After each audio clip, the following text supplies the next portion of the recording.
Bitcoin Trend 3 to 7 March 2025. This is not a bear market. By HotelierCrypto, I got hit again. Mistakes that are deleted won't teach anything, and I intend to learn from them. This diary is my record of Bitcoin's journey to becoming a proper asset class, so I won't erase my wrong predictions. Some of my predictions were right, some were wrong. I completely overlooked Japan's bank holiday, which turned out to be a huge mistake. The yen didn't weaken, but actually strengthened to 149 on Monday. My prediction about the house index rising was correct, but I got it wrong on consumer confidence dropping. It actually didn't. In a normal situation, the US should be in panic mode. Trump's popularity should be risky due to his government spending cuts, but thanks to human psychology and short-term memory, he's playing it cool. He's got 4 years in office, so any bad reputation early on can still be fixed later. Japan's core CPI rising should have been a side note, but BlackRock and Fidelity dumping thousands of BTC sent the market into panic mode. Tonight's jobless claims won't shake Trump, and stagnating GDP is actually his weapon to pressure the Fed into cutting interest rates. The edited pending home sales data, which hit rock bottom, doesn't have much bite. It aligns with NAHB and other housing data, making it predictable. Meanwhile, PCE remains the key indicator for Fed policy. Its movements hint at rate cut expectations. And yes, PCE created a wick. Something cool happened this week. The altcoins at HotelierCrypto has been tracking went up even though BTC dropped, a sign that FOMO money from BTC is shifting to altcoins. FOMO money is newbie cash, coming into the market only when hype is at its peak and leaving once the market turns volatile. At HotelierCrypto's altcoin portfolio was worth IDR $13,000, but when Bitcoin dropped to 82K, it actually increased to IDR 15,000. What matters isn't Bitcoin going up or down, but Bitcoin staying still and bouncing slowly. Back then, people used to complain, Bitcoin is up, but alts didn't follow. Bitcoin is down, and alts are getting wrecked. Now, Bitcoin is down, but alts are rising. Where are the complainers now? How do we explain to people that asset management is not bearish?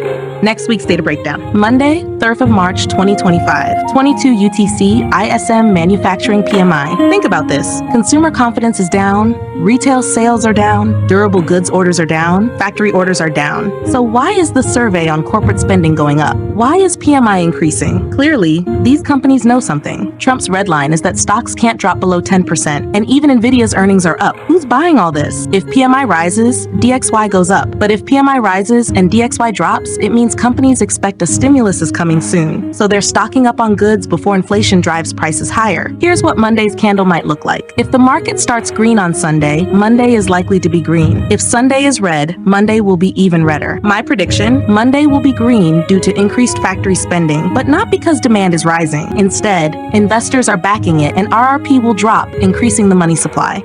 Tuesday, 4th of March, 2025. No data. If there's no data, Bitcoin stays calm, altcoins rise. Bitcoin feeds on fake data, but now that the data is starting to make sense again, a correction could happen when there's no new data. Here's what Tuesday's candle might look like.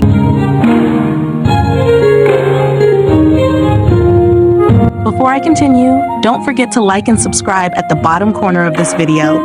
I really appreciate all of it for the progress of research and development of this video.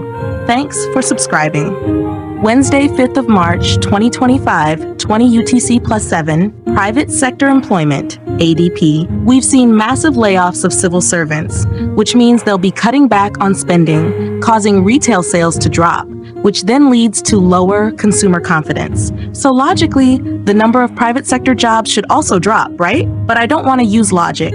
I'd rather go with inverse reasoning. And the reason is last month's PMI went up, so I predict ADP will rise. 22 UTC plus 7, factory orders. Have we ever thought about how our economy keeps running because of government spending? What happens if the government stops spending like it is now? Everything slows down. That's the fundamental problem. If the government doesn't spend, people don't make money. So the government is constantly held hostage. I actually think the budget cuts are a smart move. The US economy is built on debt, and people only make money when the government spends. But where does the government get the money if people aren't working? It's a cycle. That's why I'm sure Trump will eventually roll out a stimulus when liquidity dries up like this. Retail sales are down, so logically, factory orders should be down too. That's how the economy works. But we saw durable goods orders and PMI go up. I predict factory orders will be adjusted, and the magnitude 0.9% figure will get a little extra rounding up. Here's what Wednesday's candle might look like.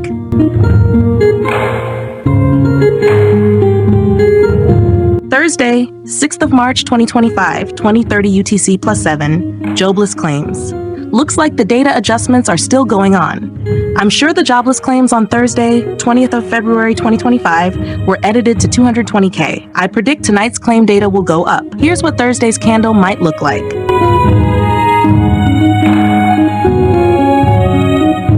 Friday, 7th of March 2025, 20 UTC plus 7. Total new jobs, NFP. NFP is the dollar's lifeline. If total employment goes up, the DXY goes up. This week is packed with data, which is unusual.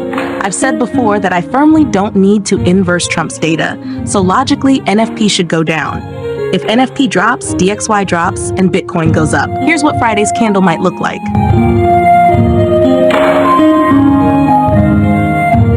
Remember, this is just my opinion based on my best knowledge. You've already seen my mistakes, repeatedly and clearly. Using me as a reference is a mistake, but stopping me from sharing my thoughts isn't democratic. I want to keep creating, even if I'm wrong, because that's how I learn. Always do your own analysis, and buying or selling is your personal choice. Following me will definitely get you stuck, and for a long time. This is not financial advice, nor is it buying or selling advice. This is simply my opinion, just like anyone else's right to share theirs. If you found this video helpful, feel free to like and subscribe. And if you have any questions or want to discuss something, drop a comment below. Disclaimer: investing in crypto assets carries high risks, and any investment decisions you make based on recommendations, research, and information are entirely your responsibility. No institution or government authority will be responsible for the risks associated with these investments.